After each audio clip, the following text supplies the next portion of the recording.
Hello, Hope. Thank you so much for joining me today. I'm really excited for our conversation. Thanks, Grace. I'm excited to be here. Yeah, so you've been on quite the journey, it seems like, from Pilates to functional nutrition to energy work. And tell us a little bit about how that all came together. Like, where are you now and how did you get here? Yeah. I started in with my Pilates studio. So this year I celebrated 14 years having my brick and mortar Pilates studio, and Wow. I wanted to create a space that was everything in one place. So you could get, we had the movement and we had the mindfulness, and I wanted to create a space where people could come from for nutrition support. So I started out with just basic nutrition coaching. So it was, people were mostly women were coming to me, I want to drop 5 pounds or 10 pounds or whatever it is. And when I'm working with these women, I'm seeing that the conversations that needed to be had needed to go deeper than just talking about calories and macros. And so that kind of pushed me down the path of becoming a functional practitioner and really being able to dive in deeper and looking at the gut, the hormones, the inflammation, all those things, and really getting to the root cause. And then as I was kind of going through my own personal journey and kind of, as you know, this as a business owner, you evolve and your business evolves as you evolve as a human. And so, with my own kind of personal evolution and kind of diving into my own healing journey and my own spiritual journey, I was also recognizing that, yes, running the labs is cool and running the labs gives a lot of really good data. And I'm really helping people get to the root cause. But I'm seeing that actually the real root cause of these physical things happening on the body have this energetic emotional source. And so I wanted to be able to address that. And really, I always hesitate using the word holistic. It's such a fluffy, often meaningless word these days, but Hmm. really looking at things holistically, like WHOLE, like looking at the whole body. We have to look at the physical, the mental, emotional, spiritual. And so that pushed me down the path of studying human design and getting into becoming an NLP practitioner and using clinical hypnotherapy and Reiki and all the energy things that I do now, and just really putting the whole equation together and looking at the whole person, the whole body, and not just one aspect of that. I absolutely love that you're talking about this because it seems like, at least from my experience and the people that I help, and I very much so love functional medicine and also can totally see where we just go down this long rabbit hole of physical symptoms and what's wrong with the body, right? And we kind of forget to look at everything Mm-hmm. else, especially mental, emotional health. Yep. So I love that you're bringing all this together because it's not often talked about. It's Yeah. like kind of this either or in a way. It's either the physical, not just traditional Western, but functional is just one aspect of it, Yes. right? And then some people think because I'm a therapist, I only focus on the mental, emotional Mm-hmm. health and disregard the physical. It's not true, right? Yeah. It all matters. Yeah, for sure. So, okay, let's first start then with how did you start? What was the first thing you started to recognize in terms of how emotions affect the body Mm-hmm. or how people's personalities, right? Like with human design Mm-hmm. affect the body? Like Mm-hmm. how did that all come about? Yeah, I think it probably started with my own journey with that. And when I do, so I found human design. I was working with a business coach. It was a spiritual business coach, and she wasn't a human design coach, but she had this really just a small piece of our work together as human design, and it was enough to get me interested. Where I was like, oh gosh, like I got to know more about this. This is just blowing my mind. So I think it was with my own journey of human design and understanding me and my energy, and then recognizing where I had all these internal patterns and programs that were running in me at a like DNA level that were perpetuating a lot of the physical things I was dealing with. I had my own journey as a kid with gut things, and that's been a constant journey. I've in and out of different doctors and hospitals. I had half a dozen colonoscopies before I was probably 12 years old, all for them to say like, oh, it's IBS, which is a really BS diagnosis. So that was I had my own journey with my gut health. And then I also had my own journey with my relationship with food and had emotional or disordered eating behavior for a while, for years. Of course, that was all tied to the IBS, of course, didn't know that at the time. And so I had these again these patterns of programming that I was recognizing. I was going through my journey, and then being able to connect that in my body. Oh, this is why my gut is doing this. This is why my adrenals are like in the toilet and I haven't been able to like function optimally in who knows how long. So just connecting those pieces and recognizing like how energy was flowing through me and where the blocks were, like where the blockages and the stagnation was in that energy in the body, and recognizing how that was showing up physically in my body. You have a very similar story to many of the listeners Mm. here. going down a long road of physical treatments that don't actually really work, being told a bunch of different things that are put on or stopped with like a syndrome, right? Or something like IBS, chronic pain, things that don't actually really Mean have much of a anything? treatment or Yeah, modality. right. Right. Yeah, exactly. And so a lot of times, yeah, you feel stuck, right? Until you can get to this place of like, it fits together. Yeah. And I'm just curious, what's your human design? I'm a manifesting generator Okay, through I and think that through. makes sense. What's yours? Do you know Yeah. Yeah. yours?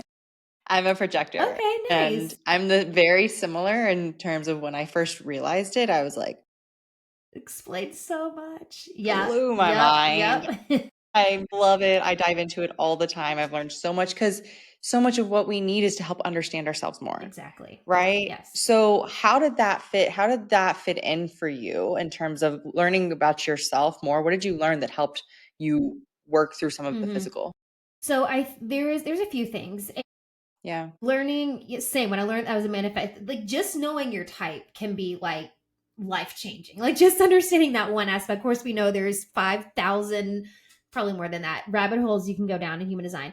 But for me, just starting there was part of it, and understanding, as a manifesting generator, I'm here to be multi passionate and multifaceted. And I know for years in my business, I was trying to like stick myself in a box, like, no, just focus. I was just getting so frustrated with myself. Like, just focus on one thing, like, just do one thing. And I had all these unfinished, I would start projects and not finish them, and be like, God, why can't you just finish what you started? So there's all this frustration that I was experiencing, and recognizing, like, oh, okay, I am designed to operate like this. I'm not designed to operate in a straight line. Like manifesting generators are, we don't like being put in boxes. We don't like, there's not a linear path that we follow. It's like squirrel brain everywhere, but that's just how we're designed to operate. And we're only here to do what lights us up. And when it's no longer lighting us up, we set it down and we move on to the next thing. And so there was a lot of shame and guilt around even just those pieces in my body. I was feeling trying to, and I had worked with tons of business coaches at this point who wanted me to do it this way and do it this way. It didn't feel good in my body, and I didn't know why.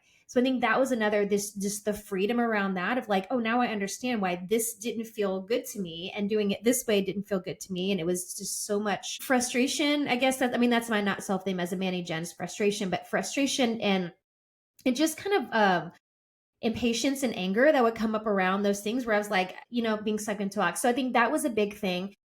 And then I think the other aspect, the profile lines, I think are also really powerful. Understanding your profile lines. I'm a 3-5. And so the 3 line for me, the 3 is the great experimenter. And I felt like I had, when I was learning human design, I had fallen on my face 5,000 times in business, my personal life. I had been through divorce and lawsuits and all kinds of stuff in my business. And now I'm like, oh, all the pieces kind of start coming together. And it's, for me, it was shifting my perception of what it means to like experiment in life and not see things Mhm. as failures, but as, opportunities to learn, which I know sounds very like, we know, but to really embody that is a big deal, and it's hard. It's not easy. And I have plenty of days where I'm like, screw this 3-line thing. This sucks. But it's a piece of me. And I think, by learning my human design, I have this new found like compassion and appreciation for myself and Mhm. who I am. So I can look at that through a different lens, and like, oh, this part of me sucks, and look at it through a different lens of like, okay, this is a piece of me. So how can I use that as a strength rather than a weakness, or see it as a challenge? Yeah. I just realized that we didn't exactly describe what human design Oh, is. I yes. have a previous episode on it, but a while back. So can Okay. you give our Yes, listeners yes, an yes, idea of yes. like what we're For those talking of you who about? are like, what the heck are y'all talking about? So, Yeah. human design in simple terms is basically your energetic blueprint. And so it's designed to explain or help you understand how your energy moves through your body, how you're here to interact with the world around you and people around you. And so it combines some ancient teachings like the chakra system, the I Ching, astrology, and it puts it together with some more modern day sciences like quantum mechanics and quantum physics and neuroscience, and puts it together in this really cool chart so you can understand how your energy is designed to flow and move. And the lessons you're here to learn, how you're meant to make decisions, and it's really just all about how your energy is designed to flow in this life. Yeah. Yeah. And it can be really powerful because the whole point is that every person has their own mechanisms, their own energy blueprint, right? And everyone needs is probably not the right word, but it's designed to be in their own, Yeah. right? Not like someone Yep. else's, but their own. And we all can appreciate that. That's what Yeah. I love about human design. It's really about coming home to yourself and honoring the truth of who you are Mhm. and the way that you operate. That's exactly it. Yeah.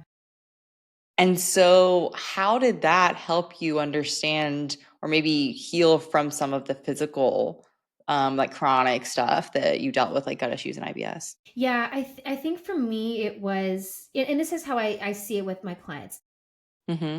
If we're looking at the lens, or looking at wellness through the lens of human design, we spend a lot of time and energy, and the energy is really what I want to say. We spend a lot of energy being someone that we are not designed to be, kind of like what you were just saying. Like we wear a mask, we wear uh, these identities that either we've been conditioned to believe are correct for us through society or family or generations, whatever it is. And when that is not in alignment with who we are designed, like at a soul cellular level to be, we're going to meet resistance. And that resistance inside eventually is going to manifest on the outside, right? It's going to show up as physical symptoms.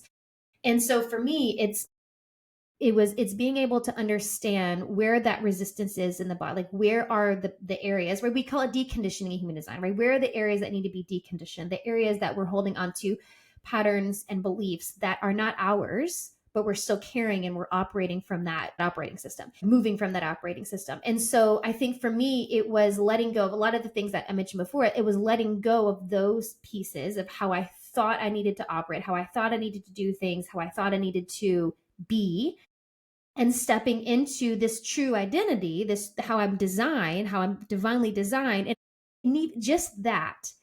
We talk about life force energy, like just that allows that free flow of life force energy. Because I mentioned the chakra system is involved in human design, and the chakra is like this, it's energy, right? Each of these energy centers is energy, and they all move together. And so when there's a blockage in one, it's not just affecting that one, they all affect each other. And so it's removing what's causing that stagnation or blockage or whatever it is, and allowing that life force to move through the body. And from there, if anyone listening is familiar with the chakra system, they're all correlated to specific organs, glands in the body that are responsible for emitting specific hormones. So this is how science meets physical body, spiritual meets physical body. That's how it works. And according to traditional Chinese medicine, that the balance of yin and yang in the body starts in the endocrine system. So that for me, that's how it's all connected. It's understanding your energy centers, the connections to the physical body that your energy centers have, and it's working with those to bring that life force energy back into the body so it's flowing. That's a really helpful explanation of probably kind of how it fits together. And so, how do you talk a lot about like mineral imbalance, hormones, and emotional energy? How do all those fit together? And maybe you kind of explained it, but can you expand on that? Yeah, a little bit. So kind of going back to what I was saying with the Hmm. looking at the hormones in the energy centers. So all your energy centers are correlated with specific organs and glands. And all of those. So actually, let me back up. Minerals are considered the spark plugs in the body, right? Every reaction in the body involves minerals. Whether they're the catalyst or the cofactor, they're involved in some way, shape, or form. And so every hormone and neurotransmitter and enzyme and peptide, like all of these things in the body require minerals to work or to get formed, or they're involved. And so when we're looking at, like I was saying, that kind of connection between the physical body and the energetic body, looking at the energy centers, all of these energy centers are emitting hormones. They're responsible. It's what their glands or hormones. And all of those require minerals. So for me, it's this easy integration of looking at, okay, I'm looking at your human design and I'm seeing, these specific centers are where, some of the patterns are showing up. These specific centers are associated with these glands in your body. Now we can look at, okay, these are the minerals we want to prioritize to help with the physical body and start to help things operating up. Okay, so can you give an example of Yeah. someone actually? Let's talk about like gut issues, Mm-hmm. IBS, maybe like pelvic pain, that Mm-hmm. area of the body. Mm-hmm. What would that be associated Yeah. with? Yeah. So I will say the three most common centers that I find imbalances. Actually, I'll start with the one first. The Yeah. top one is your sacral center. Your sacral center is the center for life force, for creativity, for sexuality, and it's correlated with your reproductive glands, reproductive organs. And this is the one I see issues with the most as women, for women. Um, Because, well, there's a lot of reasons. This is a rabbit hole that I could Yeah. talk about for hours. There's a lot of reasons for that, but it is the Mhm. most common where I see imbalances. And so if we're looking at, okay, there's issues with your sacral center, we're looking at reproductive organs. So now we want to look at, okay, what glands do we want to support? What minerals do we want to support to help those particular things? We would look at things like magnesium, we would look at potassium, we would look at zinc, maybe selenium. So we'd look at specific minerals that are going to help the reproductive organs. The other one, two more, the root center, which is associated with your adrenals, and then the solar plexus, which is a handful of different detox organs. So, like our detox pathways are connected to the solar plexus. These two, in men and women, this is very common imbalances here. And if we know, like the root center is considered a pressure center. So it's the pressure to initiate, to get things done. Because it's associated with our adrenals are associated with our stress response. And so many women I deal with, high performing women who are dealing with burnout or have dealt with burnout, or they're like, I don't want to go back there again. And this is always a place we look at. Like, how are you operating from your root center? Because it's directly affecting your adrenals and your stress response in your body. So that's another big one. What would that look like? Like someone operating from the root center that's That's not burnout. aligned. Yeah. And then what would you do to help Yeah. that? So in human design, when you're looking at your chart, there's all these different shapes, right? Those are all your energy centers, and they're either colored in, like filled in a color, or they're white. So if it's defined, it's colored in. If it's undefined, then it's white. It's not colored in. So your energy is going to move a little bit different whether you're defined or undefined. When it's defined, this is where you have consistent access to this energy. So your energy is more consistent, and you're more definitive and firm in that energy in that center. When it's undefined, when it's open, there's more fluidity, and you're basically kind of absorbing other people's energy in that center and kind of potentially taking on things that are not longer or are not yours. And it's really the biggest opportunities for the deconditioning, because we have absorbed other people's energies that sometimes it's hard for us to discern, what's ours and what someone else's. So for the root center, if your center is defined, the pressure to get things done and to start and to initiate things is an internal pressure. So it's coming from inside. It's like, I need to do this. It's coming from inside of you. And it's going to look like pushing it. This is where it looks like pushing and pushing and not knowing when to stop, because it's like you're kind of disconnected from that internal like signal to tell you when to stop.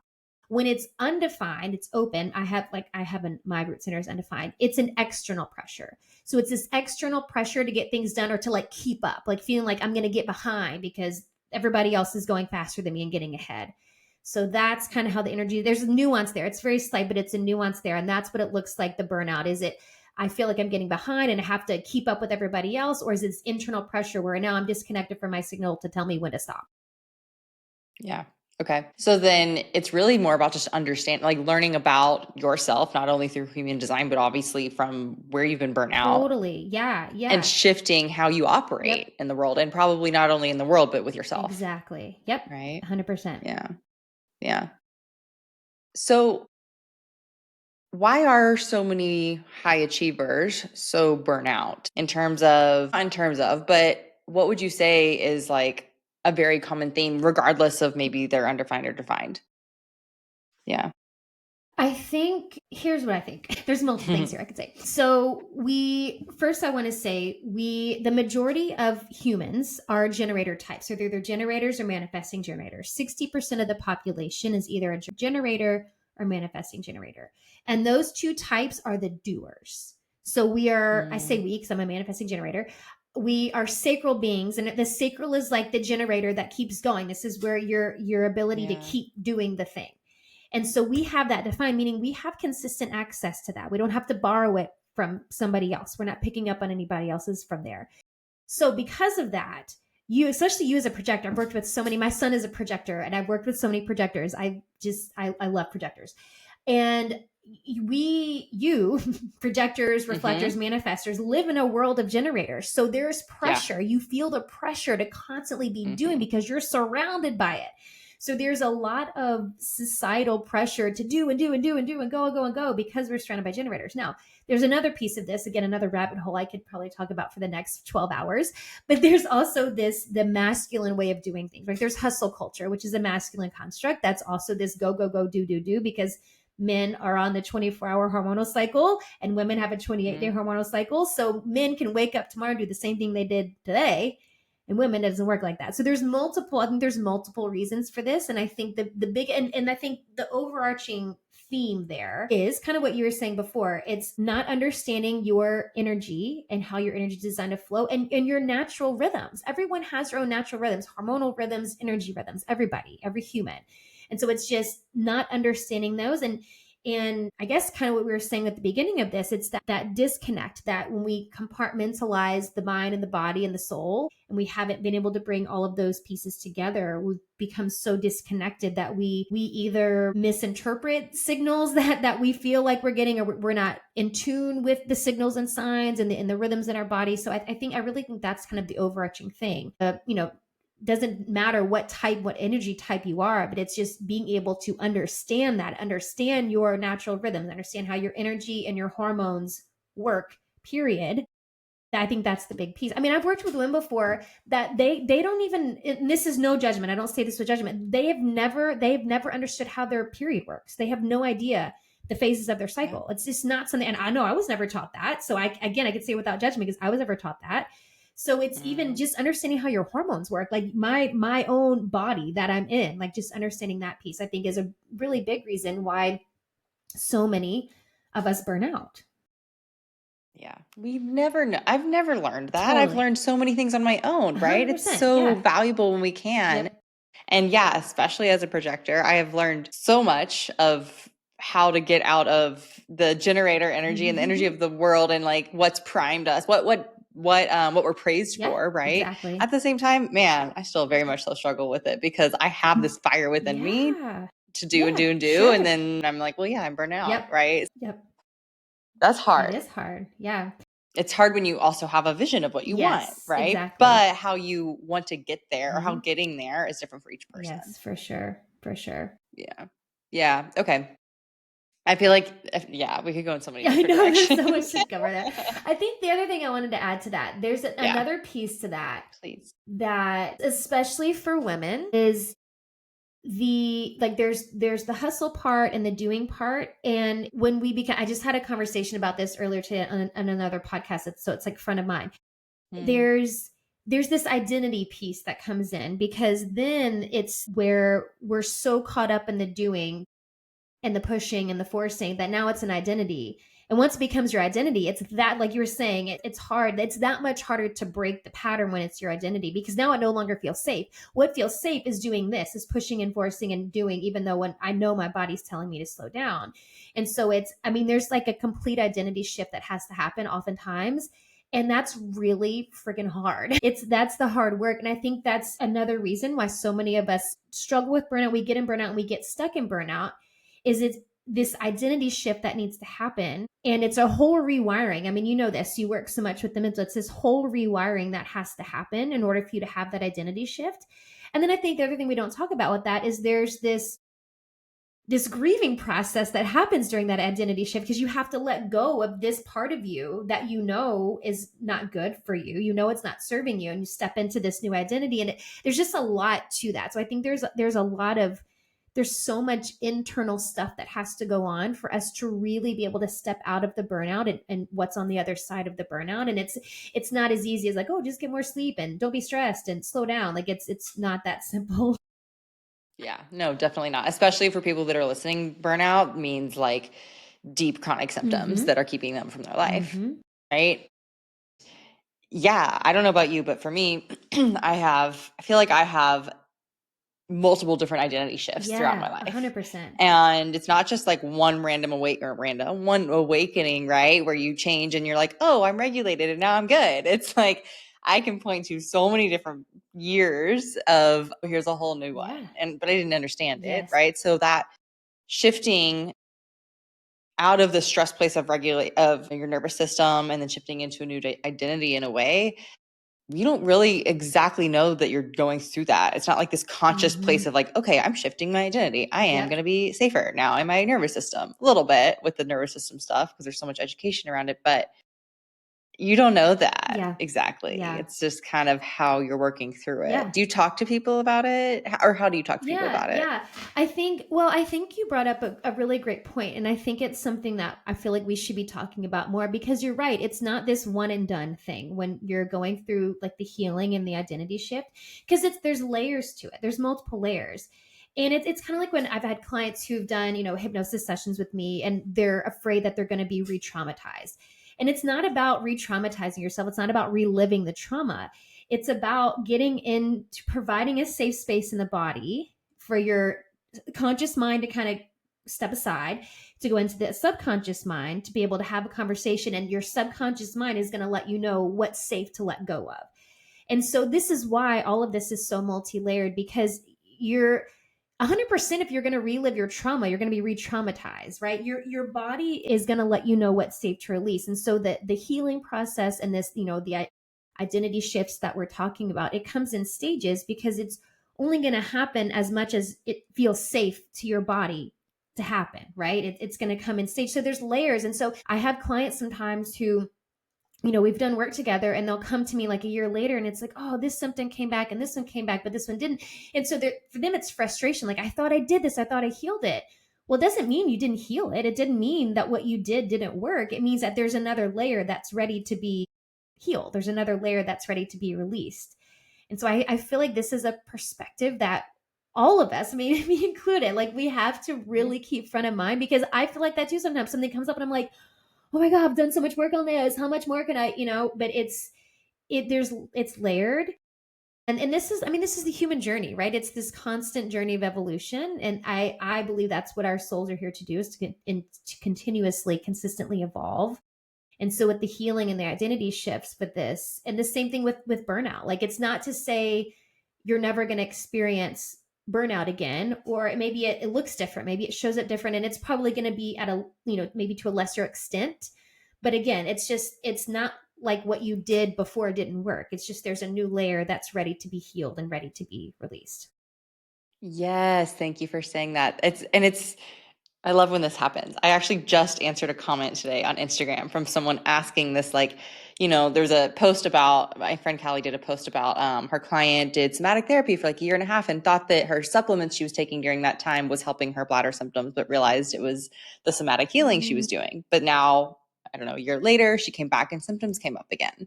And this person commented, like, why isn't the year and a half enough? right. Like, when do we just get to like be done with it? And yeah, it's not that something's wrong necessarily, or it's maybe back at square one. You're not back at the Exactly. beginning, but your body's sending you a Yep. message, That's it. right?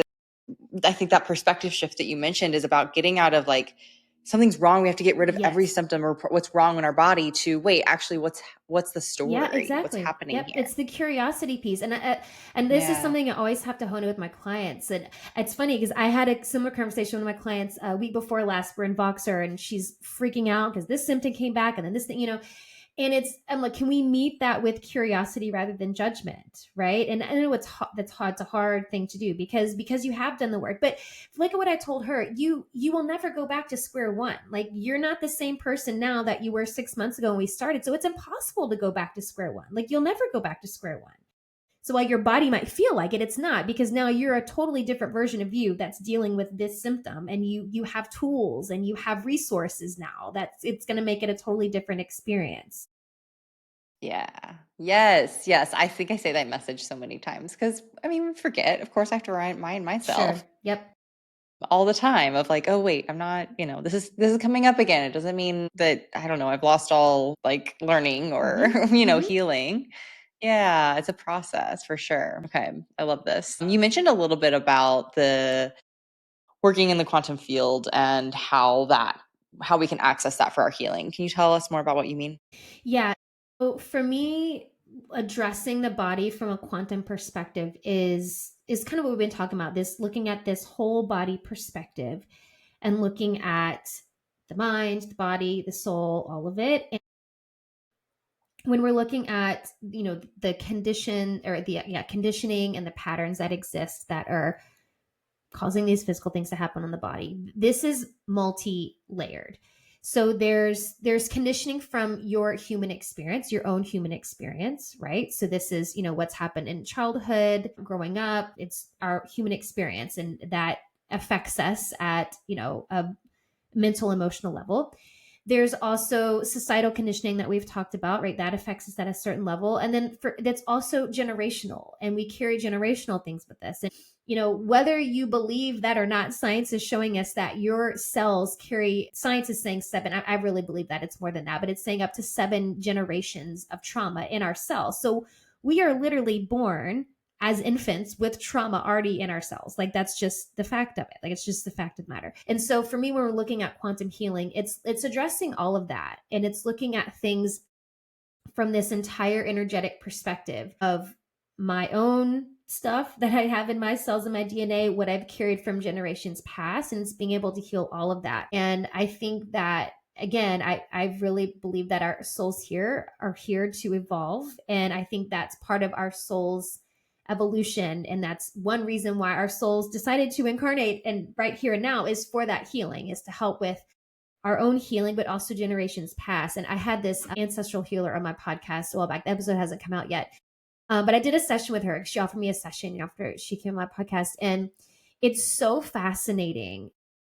Like, cause she ties a lot of science into it too, which is really cool. But it's so fascinating how much the trauma from our ancestors really does impact us now. Like, and I know it sounds like getting off on a whole tangent here, but it can sound woo, it can sound crazy, but really there's for me, there's too much science to back up this part of it, right? Of what we carry in ourselves and generational trauma in ourselves, to not be able to tie this into this ancestral generational piece into our healing now.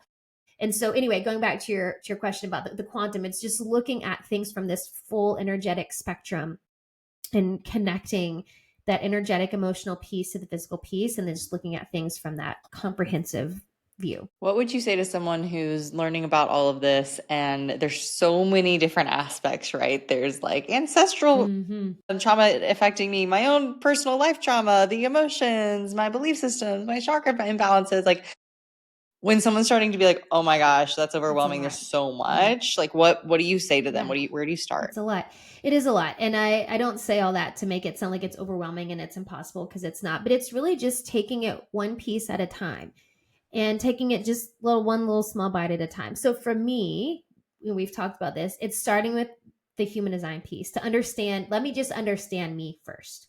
I don't have to worry about my ancestors' trauma and all that right now. I can just understand me.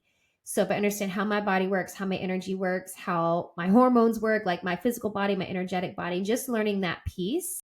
And then you can start to peel back layers. And I think the other thing too is keeping that perspective that we just talked about, knowing that this isn't like a one and done thing. This isn't like a quick thing like, oh, I'm going to do this and then in 6 months I'm going to be fine. It's a constant journey, and knowing that we don't have to eat the whole thing now. Like it's not about doing the whole thing right now and taking that. It's too much. Your body would not be able to handle it.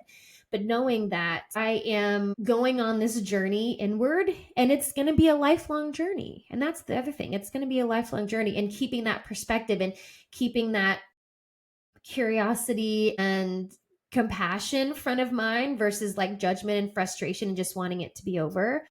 Because for me, like the part of the healing, yes, the physical healing, we want to get rid of the physical symptoms, of course, but it's also like the journey is part of it, and the wisdom you get along the way is part of it. And so keeping that in mind too, that it's not just about only just get to the end and fix my symptoms.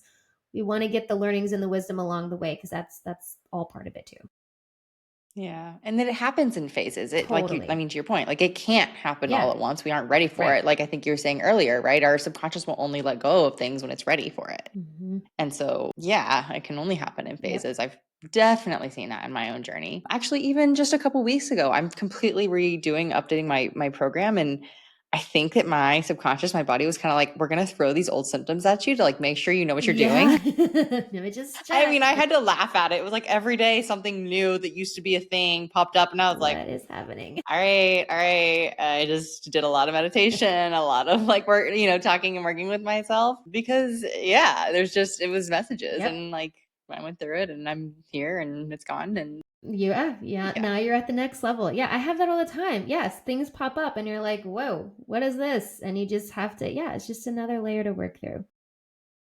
I think it's the response we have towards it that changes, that helps it, right? That's kind of what I'm hearing from Yes, you. 100%. Yeah. This mentor of mine explained it like a spiral staircase. And if you're walking up like a glass spiral staircase and you're constantly ascending up the spiral staircase, then you can look down to see, what's happening. And you get to a new level and you can still look down and have the same view, but it's from a different vantage point.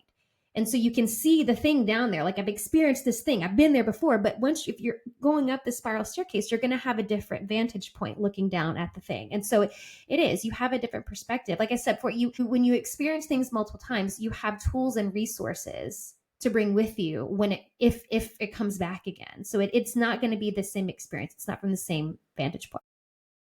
Ooh, I love that visual. That's Mm-hmm. really helpful. Mm-hmm. Thank you for that. Yeah. Yeah. Cool. Okay. Okay. I want to keep this going for a long time. 'Cause I feel like there's so many ways we can go. But is there anything just from based on what we've talked about that you feel like you haven't said that's important for our listeners to know? I think we covered a lot. I think the thing I want to maybe leave people with is really let's see, how do I want to say it, to really listen and honor what your body's telling you. I think we have been, per everything we've been talking about, conditioning, society, whatever, it's really easy for us to ignore what our body's saying or to question what our body is saying, especially women. And I think for me, my like piece I want my women that I work with to leave with is listening and honor what your body's saying and trusting what your body is telling you. If you feel like something is off, then it's off. If you feel like something is not correct for you, then it's not correct for you. But it's really just listening and actually honoring and trusting what your body and your intuition is telling you. Thank you. Yeah. And that's a process to learn how to listen. Definitely. I think it's a lifelong process, but you definitely get better at it. Mm-hmm. Yeah. Yep. Yep, for sure. Yeah. Cool. Okay, Hope. Where can people find you? What are you doing these days? Yeah, so you can find me. My website is hopefulandwholesome.com. I also have a podcast by the same name, Hopeful and Wholesome. And then I'm most active on Instagram. I'm at the Hope Pedraza, so you can find me there. Awesome. Thank you so, so, so much for this conversation. I know it's going to be really Thanks, helpful. Grace. And we will talk to you all soon.